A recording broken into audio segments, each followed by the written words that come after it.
মাসব্যাপী কর্মসূচি ঘোষণা করেছি গণভোটে হাঁকে বিজয়ী করার জন্য। তো এখানেও আমরা বিভিন্ন স্টেক হোল্ডারদের সাথে বসবো, সকল সাংবাদিকদের সাথে আমরা বসবো, তাদের মতামত দিব। আশা করছি আমরা সবাই একসাথে মিলে আমাদের শহীদদের আকাঙ্ক্ষার আলোকে ইনসাফভিত্তিক বাংলাদেশ বিনির্মাণ করতে পারবো। ডাকসু 4 মাস পূর্তি হলো।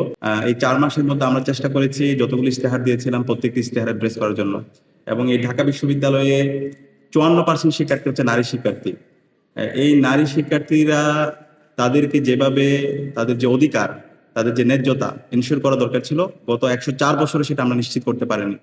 আমরা বারবার বলছি আমাদের নারী শিক্ষার্থী, আমাদের বোনদের আবাসন সংকট থাকা চলবে না, শিক্ষার্থীদের কোনোদিন আবাসন সংকট রাখা যাবে না। তো 104 বছরে চাইলে এই সংকটগুলো দূর করা যেত, কিন্তু বিশ্ববিদ্যালয় প্রশাসন এবং এখানে যারা দায়িত্বে ছিল রাজনৈতিক দলগুলো তাদের সদিচ্ছার অভাবে এই সংকটগুলো কৃত্রিম ভাবে তৈরি করে রাখা হয়েছিল। তো আমরা আমাদের ইশতেহারে বলেছিলাম আমাদের বোনদের আবাসন সংকট দূর করার জন্য আমরা কাজ করব। তো গত 4 মাস জুড়ে আমরা চেষ্টা করেছি, বিশ্ববিদ্যালয় প্রশাসনের সাথে অনেকবার বসেছি, সরকারের দায়িত্বশীল পর্যায়ে যারা আছে তাদের সাথে বসেছি, যারা ডোনার আছে তাদের সাথে বসেছি, এবং ইন্টারন্যাশনাল যারা স্টেক হোল্ডার আছে তাদের সাথে বসেছি। তো আমাদের পরিকল্পনা হলো আমাদের যারা শিক্ষার্থী আছে, বিশেষ করে আমার বোনরা, নারীদের জন্য কোনো ধরনের যেন আবাসন সংকট না থাকে। ইতিমধ্যে বিশ্ববিদ্যালয় প্রশাসন থেকে 2850 কোটি টাকার একটি অধিকতর উন্নয়ন প্রকল্প ঘোষণা করা হয়েছে। সেই প্রকল্পের আওতায় মোট 5টি হল নির্মাণ হবে।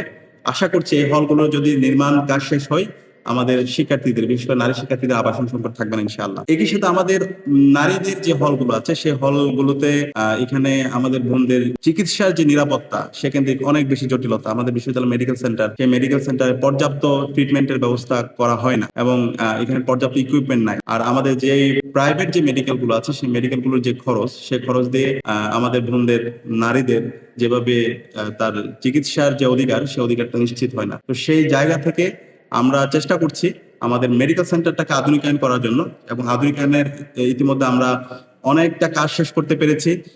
আমাদের প্রভিসি ম্যাম, প্রশাসন ম্যাম আমাদেরকে সার্বিকভাবে আমাদেরকে সহযোগিতা করছেন। এর বাইরেও বিভিন্ন সময়ে অনেকেই মেডিকেল সেন্টার নিয়ে কাজ করেছেন, আমরা সবার প্রতি কৃতজ্ঞতা জ্ঞাপন করছি। এবং টিকা তার্কি ভিত্তিক একটি প্রতিষ্ঠান, তারাও এখানে প্রায় 3 কোটি টাকার কাজ করেছেন। তো আমরা আশা করছি আমাদের মেডিকেল সেন্টারটাকে খুব দ্রুতই একটা পূর্ণাঙ্গ আধুনিক সেন্টার আমরা রূপান্তর করতে পারবো। এর বাইরে যে প্রাইভেট যে মেডিকেল সেন্টারগুলো আছে, প্রাইভেট মেডিকেল সেন্টারগুলোর সাথে আমরা এমওইউ করছি 50% ছাড়ে। তো আশা করছি আমাদের যারা শিক্ষার্থীরা আছে তারা তাদের যেন ট্রিটমেন্টের সার্বিক সুবিধা পায়, সেটা আমরা নিশ্চিত করতে পারবো। আর আমরা প্রতি মাসে চেষ্টা করছি বিভিন্ন ধরনের হেলথ ক্যাম্প আয়োজন করার জন্য।